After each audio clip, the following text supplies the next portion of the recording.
இந்த வீடியோல நம்ம பார்க்க போற chapter ratio analysis. Ratio analysis வந்து பிராடா 3 டைப் ஆஃப் கிளாசிஃபை பண்ணியிருக்காங்க. என்னது? Financial ratios, profitability ratio and activity ratios.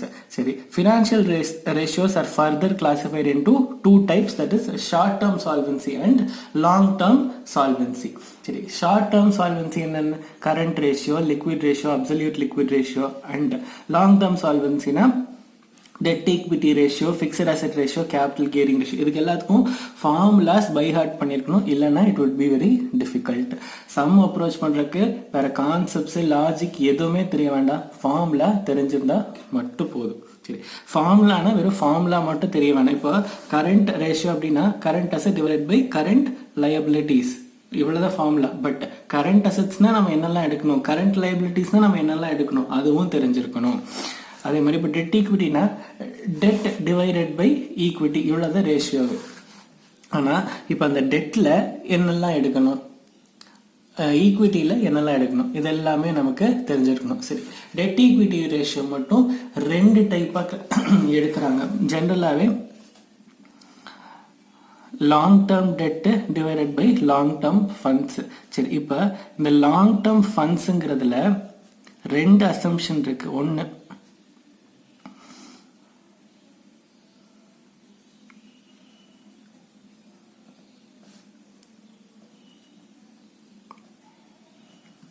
அதாவது டினாமினேட்டர்ல டெட் டிவைடட் பை ஈக்விட்டி தான் எடுப்பாங்க. ஆனால் சம்டைம்ஸ் டினாமினேட்டர் லாங் டேர்ம் ஃபண்ட்ஸ்ன்னு எடுத்துட்டு டிபெஞ்சர் பிளஸ் ஈக்விட்டி, டினாமினேட்டர்ல ஈக்விட்டியும் கன்சிடர் பண்ணுவாங்க.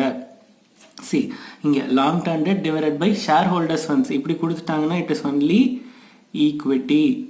அதே long term debt divided by long term funds கொடுத்துட்டு அது டிபெஞ்சர் பிளஸ் ஈக்விட்டி, டினாமினேட்டர்ல 2 அசம்ஷன்ல சம் போட்டிருப்பாங்க. கன்ஃபியூஸ் ஆக வேணாம், நம்ம எப்போவுமே இந்த ஃபார்முலா வச்சே சம் போட்டுக்கலாம். கொஸ்டின்ல ஸ்பெசிஃபிக்காக மென்ஷன் பண்ணியிருந்தா மட்டும் இந்த ஃபார்முலாவுக்கு போய்க்கலாம். இஃப் நாட் நம்ம டிபெஞ்சர் டிவைடட் பை ஈக்விட்டின்னு மட்டுமே வச்சு சம் போட்டுக்கலாம். சரி, ஆக்டிவிட்டி ரேஷியோஸ் எல்லாம் என்னது? இந்த டர்ன் ஓவர் ரேஷியோஸ் எல்லாமே ஆக்டிவிட்டி ரேஷியோஸ் தான். Profitability ratio, cross profit ratio, operating profit ratio, net profit ratio, இதெல்லாம் வந்து ப்ராஃபிட்டபிலிட்டி ரேஷியோ. சரி, ஃபார்முலாஸ் பை ஹார்ட் பண்ணிக்கோங்க. பிடிஎஃப் ஷேர் பண்ணுறேன், அதுலேருந்து பார்த்து ஃபார்முலாஸ் பை ஹார்ட் பண்ணிக்கோங்க. இப்போ நம்ம சம்ஸுக்கு போகலாம்.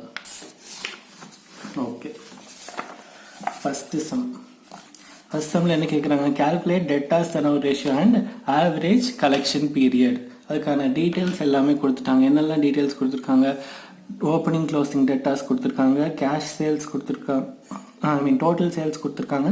அதில் கேஷ் சேல்ஸ் எவ்வளோ, கிரெடிட் சேல்ஸ் எவ்வளோன்னு ப்ரப்போர்ஷன் கொடுத்துட்டாங்க. சரி, first debtors turnover ratio. Debtors turnover ratio formula என்ன? Credit sales divided by average debtors. நமக்கு இங்கே கிரெடிட் சேல்ஸ் தெரியுமா அப்படின்னா எஸ். எப்படி? டோட்டல் சேல்ஸ் வந்து 12 lakh, அதில் 25% கேஷ் சேல்ஸ்னா balance 75% would be credit sales. அதுக்கு தான் ஒர்க்கிங் நோட் நான் இங்கேயே போட்டு காமிச்சிருக்கேன், ஒர்க்கிங் நோட் பார்த்துக்கோங்க. So credit sales is 9,60,000 divided by average debtors. average debtors என்னது? ஓப்பனிங் டெட்டாஸ் எவ்வளோ இருக்குது? ஓப்பனிங் டெட்டாஸ் வந்து இங்கே அட்ஜஸ்ட்மெண்ட் மாதிரி கொடுத்துட்டாங்க. சரி, க்ளோசிங் டெட்டாஸ் எவ்வளோ இருக்குது? 2 lakh. Excess of closing debtors over opening debtors is ₹80,000. அதாவது க்ளோசிங் டெட்டாஸ் வந்து ஓப்பனிங் டெட்டாஸை விட 80,000 அதிகமாக இருக்குது. So opening debtors would be 2 lakh minus 80,000, that is 1,20,000. இப்போ நமக்கு இங்கே டினாமினேட்டரில் என்ன வேணும்? ஆவரேஜ் டெட்டாஸ் வேணும். So opening debtors plus closing debtors divided by 2, that is 1,20,000 plus 2 lakh divided by 2, that is 1,60,000. So divided by 1,60,000. So my debtors turnover ratio is 6 times. அடுத்தது average collection period. Average collection period formula என்ன? 12 divided by debtors turnover ratio. See, monthsல express பண்ணணும்னா தான் 12, அதே டேஸ்ல express பண்ணணும்னா 365, வீக்ஸ்ல express பண்ணணும்னா 52. So இங்கே 365 எடுத்துக்கலாம். இல்லை 316 சம்டைம்ஸ் அசம்ஷன் பண்ணி எடுத்துருப்பாங்க அண்ட் 52 வீக்ஸ்னு எடுத்துக்கலாம். இட் டிபெண்ட்ஸ், நமக்கு எந்தில் ஆன்சர் வேணுமோ அதை பேஸ் பண்ணி நம்ம நியூமரேட்டரை மாற்றிக்குவோம். Divided by debtors turnover ratio. Debtors turnover ratio எவ்வளோ 6. ஸோ இங்கே 12 divided by 6, that is answer 2 months. So average collection period ன்னு கேட்டதுனால இங்கே units months. Debtors turnover ratio எப்பயுமே டைம்ஸில் தான் எக்ஸ்பிரஸ் பண்ணணும். ஓகே, அடுத்தது calculate debt equity ratio.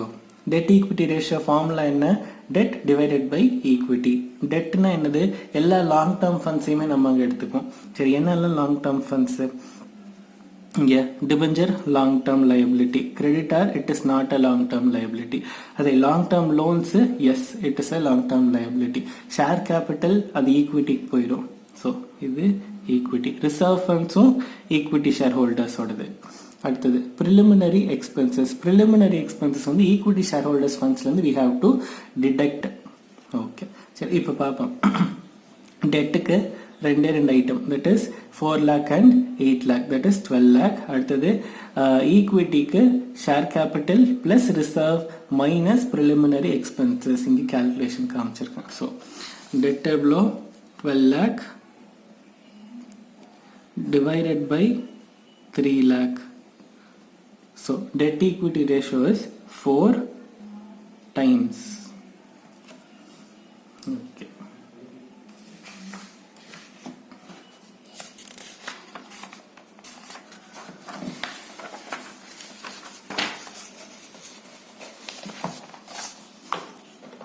அடுத்தது calculate stock at the end. stock at the endனா closing stock calculate பண்ண சொல்லியிருக்காங்க. என்னெல்லாம் இருக்குது? Opening stock, purchases, closing stock இது எல்லாமே இருக்குது. சரி, opening stock, purchase, gross profit, sales எல்லாமே இருக்குது. ஸோ நமக்கு க்ளோசிங் ஸ்டாக் கண்டுபிடிக்கிறதுக்கு என்ன ஃபார்முலா இருக்குன்னா, cost of goods sold is equal to opening stock plus purchases minus closing stock போட்டால் we will get an answer. இப்போ இதில் க்ளோசிங் ஸ்டாக்னா எனக்கு அன்னோன் ஃபிகராக வச்சுக்கலாம். சரி, ஓப்பனிங் ஸ்டாக் தெரியுமா? எஸ். பர்ச்சேசஸ் தெரியுமா? Yes. Cost of goods sold தெரியுமானா நோ. ஏன்னா சேல்ஸ் தான் கொடுத்துருக்காங்க, காஸ்ட் ஆஃப் குட்ஸ் சோல்ட் கொடுக்கல. சரி, சேல்ஸ் வச்சு காஸ்ட் ஆஃப் குட்ஸ் சோல்ட் கண்டுபிடிக்க முடியுமானா எஸ். எப்படி? சேல்ஸ்லேருந்து கிராஸ் ப்ராஃபிட்டை மைனஸ் பண்ணிட்டா we will get cost of goods sold. சரி, இப்போ இங்கே எவ்வளோ sales? 6 lakh minus 25%. So 25% of what? Of sales, 6 lakh. So my answer would be 4,50,000. இப்போ எனக்கு cost of goods sold வந்துச்சு. cost of goods sold is 4,50,000. opening stock தெரியுமா? yes, 62,000. purchases 4,20,000 minus closing stock. இப்போ closing stock இந்த பக்கம் கொண்டு வந்து 4,50,000 இந்த பக்கம் கொண்டு வந்தா I'll get closing stock கான answer, that is 32,000. இவ்வளவுதான். சரி, இதை வந்து ரொம்ப ஈஸியாக போடுறதுன்னா trading account sales amount 6 lakh, opening 62,000, purchase 4,20,000, GP 6 lakh into 25%, 1,50,000, closing 62,000 plus 4,20,000 plus 1,50,000 minus 6 lakh. What I will get? 32,000. இது இன்னொரு மெத்தட் ஈஸியாக அப்படியே போட்டுட்டு போயிடலாம். சரி, டிபெண்டிங் ஆன் த டேட்டா தான். இல்லைன்னா ஃபார்முலாஸ் தெரியணும். அப்படி இல்லைன்னா இங்கே ட்ரேடிங் அக்கௌண்ட் போடுறோம், இல்லை பேலன்ஸ் ஷீட்டில் பேலன்சிங் ஃபிகர் வருது. இதை மாதிரி பேஸ் பண்ணி we can find some unknown figures. Depending on the figures தான் இப்படி டிசைட் பண்ண முடியும். ஃபார்முலாஸ் யூஸ் பண்ணி போடுறதோ இல்லை இந்த மாதிரி அக்கௌண்ட் யூஸ் பண்ணி போடுறதான்னு depending on the given information தான் டிசைட் பண்ண முடியும். இதில் முடிஞ்சுது. So I use the same. சரி, அடுத்ததுல ஒரு சில டேட்டாஸ் எல்லாமே கொடுத்துட்டாங்க. அதை பேஸ் பண்ணி பேலன்ஸ் ஷீட் ப்ரிப்பேர் பண்ண சொல்லியிருக்காங்க. சரி, கொடுத்துருக்கிற டேட்டா வச்சு நம்ம ஒன்றொன்னா கேல்குலேட் பண்ணிட்டு வரலாம். அதுக்கப்புறமா பேலன்ஸ் ஷீட் ப்ரிப்பேர் பண்ணுறதுக்கு நம்ம போய்க்கலாம். ஃபர்ஸ்ட் என்ன கொடுத்துருக்காங்க, கிராஸ் ப்ராஃபிட் கொடுத்துருக்காங்க. சரி, கிராஸ் ப்ராஃபிட் பேஸ் பண்ணி கிராஸ் ப்ராஃபிட் மார்ஜினும் கொடுத்துட்டாங்க. சரி, அப்போ கிராஸ் ப்ராஃபிட் ரேஷியோ என்னது, கிராஸ் ப்ராஃபிட் மார்ஜின்கிறது கிராஸ் ப்ராஃபிட் ரேஷியோ தான். ஜிபி ரேஷியோ என்னது equal to GP divided by sales into 100. So gross profit எவ்வளோ, 54,000 டிவைடட் பை சேல்ஸ் நமக்கு தெரியுமா, சேல்ஸ் பற்றி நம்பர் எதுவும் கொடுக்கல, ஸோ சேல்ஸ் அப்படியே வச்சுக்கலாம், இன்டு 100. ஜிபி ரேஷியோ எவ்வளோ, 20%. அப்போ my sales would be 2,70,000.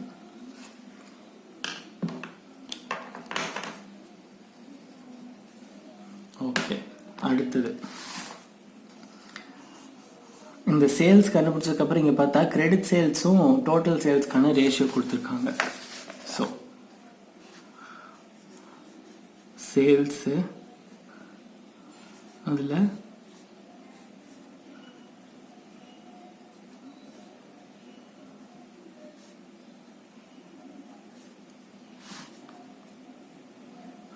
Cash sales, credit sales எவ்வளோ அப்படின்னு பார்த்தா இட் இஸ் 80%.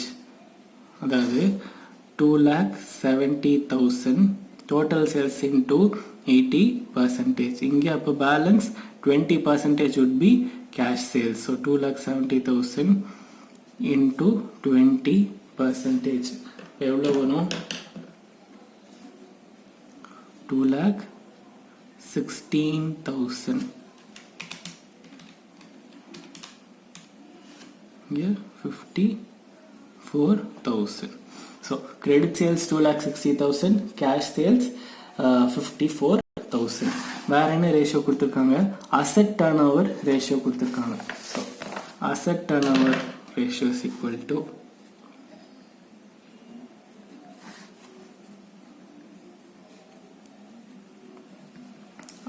டர்ன் ஓவர்னு சொன்னாலே it is based on sales or cost of goods sold தான். ஸோ நியூமரேட்டரில் ஒன்று சேல்ஸ் வரும், இல்லைன்னா காஸ்ட் ஆஃப் குட்ஸ் சோல்டு வரும். Okay, COGS divided by COGS or sales divided by assets. Okay, இப்போ இங்கே நம்ம சேல்ஸ் எவ்வளோ, 2,70,000 divided by assets எவ்வளோ தெரியாது, equal to asset turnover ratio is 0.3. So இப்போ இது மேலே போயிட்டு இது கீழே வந்துச்சுன்னா my assets would be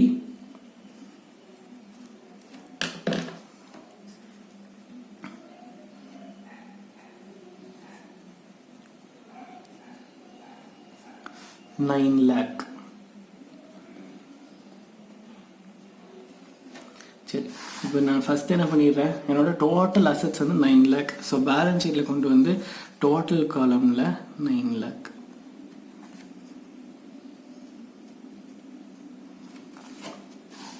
okay, அடுத்து என்ன ரேஷியோ கொடுத்துருக்காங்க, inventory turn over ratio.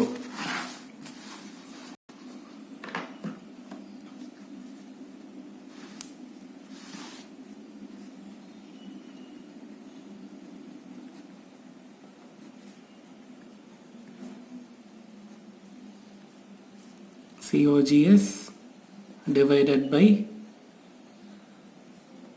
inventory. சரி, நமக்கு COGS தெரியுமா?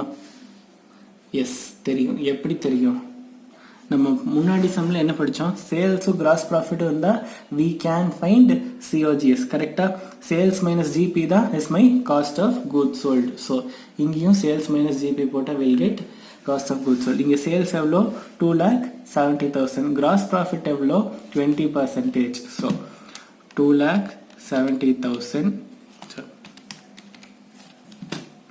மைனஸ் 20% போட்டால் 2,16,000. நான் டைரக்டாக சப்ஸ்டியூட் பண்ணிடுறேன். 2,16,000 divided by inventory, which is equal to inventory turnover ratio 4. inventory is equal to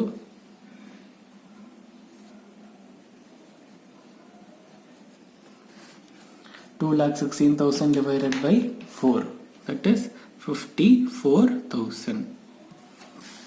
okay, அடுத்தது வேற என்ன ரேஷியோ கொடுத்துருக்காங்க, ஆவரேஜ் கலெக்ஷன் பீரியட் 20 days கொடுத்துருக்காங்க. இது வந்து 365 எடுக்கல, அதுக்கு பதிலாக அவங்க கொஸ்டின்லேயே 316 மென்ஷன் பண்ணிட்டாங்க. சரி, ஆவரேஜ் கலெக்ஷன் பீரியட் ஃபார்முலா என்ன?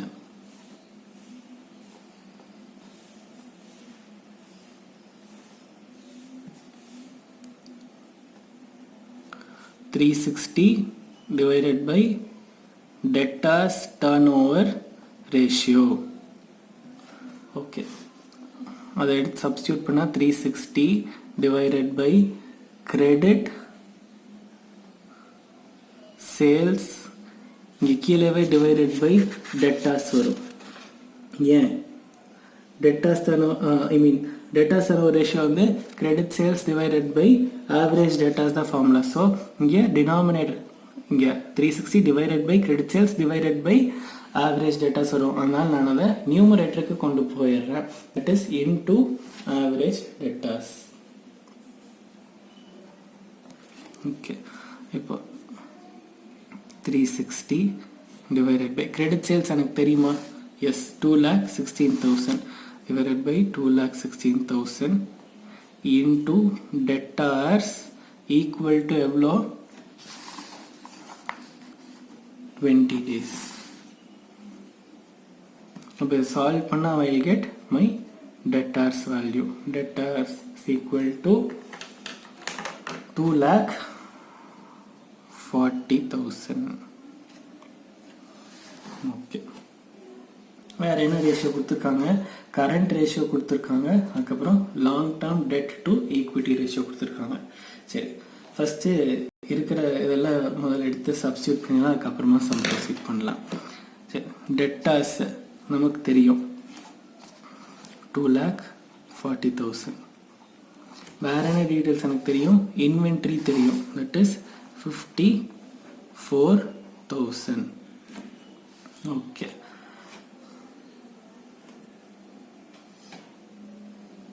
இதுக்கு அடுத்தது வேற ஏதாச்சும் இங்கேருந்து டீட்டெயில்ஸ் தெரியுமானா தெரியாது. ஏன்னா சேல்ஸ் வந்து பேலன்ஸ் ஷீட் ஐட்டம் கிடையாது. டோட்டல் அசட்ஸ் டோட்டல் காலமில் போட்டேன், இன்வென்ட்ரி எடுத்து பேலன்ஸ் ஷீட் எழுதிட்டேன், டெட்டாஸும் balance sheet item, so balance sheet எழுதிட்டேன். அடுத்தது ஒரே ஒரு ரேஷியோ மிச்சம் இருக்கு, என்னது? Debt to equity ratio. சரி, டெட் டு ஈக்விட்டி ரேஷியோனா என்னது? Debt divided by equity. இதுக்கு வந்து எனக்கு ஈக்விட்டி தெரியும், ஏன்னா கொஸ்டின்ல இங்கே ஈக்விட்டி கொடுத்துட்டாங்க.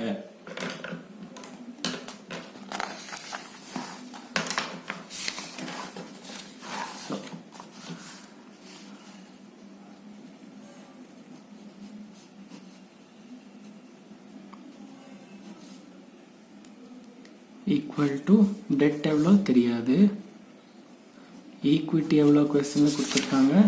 6 lakh. So 6 lakh.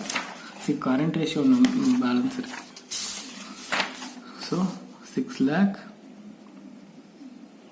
Equal to 40%. So debt is equal to, அதாவது long term debt is equal to 6 lakh into 40%. So debt is equal to 2,40,000. இந்த எடுத்து கையோட பேலன்ஸ் ஷீட் எழுதிடலாம். எனக்கு என்ன தெரியும்? ஈக்விட்டி தெரியும் 6 lakh, டெட் தெரியும் 2,40,000. ஸோ பேலன்ஸ் இருக்கிறது கிரெடிட்டாஸ் ஆர் கரண்ட் லயபிலிட்டி, இதுதான் பேலன்ஸ் இருக்கும். ஸோ எனக்கு டோட்டல் தெரியும், அதனால I will keep this current liability or creditors as balancing figure. அதுக்கு என்னது? 9 lakh minus 6 lakh minus 2,40,000. So என்னோட creditors is going to be 60,000.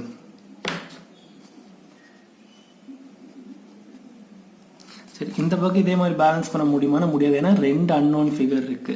சரி, அப்படியே இல்லைனாலும் நமக்கு கண்டிப்பாக ஃபிக்ஸட் அசெட் தெரிஞ்சே ஆகணும். ஸோ அதாவது இங்கே நான் ஃபார்மேட் கொடுத்துட்டு இருந்தால் எனக்கு 2 அன்னோன் ஃபிகர்னு ஞாபகம் வச்சுக்காதீங்க. இங்கே வந்து கண்டிப்பாக ஃபிக்ஸட் அசெட் தெரிஞ்சாகணும். ஃபிக்ஸட் அசெட் கரண்ட் அசெட்டுன்னு கூட சம்மப் பண்ணி எழுதிடலாம். ஃபிக்ஸட் அசெட் தான் பேலன்ஸ் ஷீட் போட முடியாது.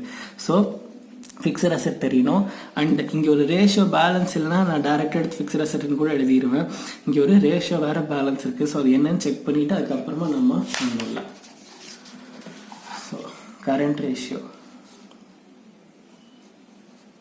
இது current asset divided by current liability, that is equal to 1.8. Current asset தெரியுமா? தெரியாது நமக்கு. கரண்ட் லயபிலிட்டி தெரியுமா?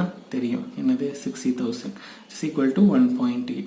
so current asset is equal to 60,000 into 1.8 into 1.8 போட்டா we'll get 1,08,000. so எங்க இந்த கரண்ட் லயபிலிட்டி? இங்க. ஓகே, இப்போ கரண்ட் அசெட்ஸ்ல என்னெல்லாம் இங்க இருக்கு? Inventory, டெப்டார், cash.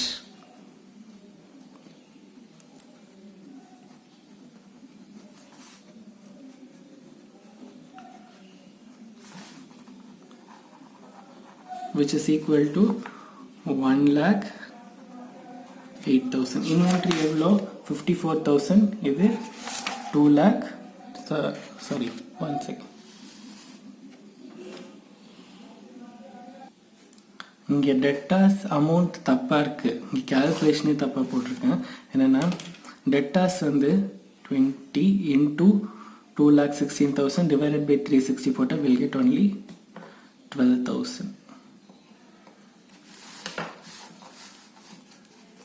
இது ஃபார்முலாவில் கரெக்டு, சால்வ் பண்ண மட்டும் தான் தப்பு. That is 12,000. ஓகே, சரி.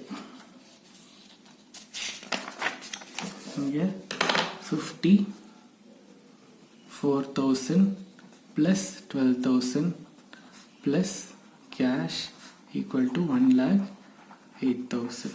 That is equal to 1,08,000 minus 54,000 minus 12,000. I'll get cash is 42,000.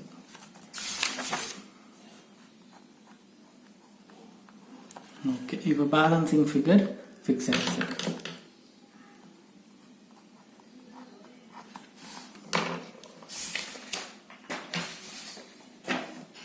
எவ்வளோ வரும்? 7,92,000.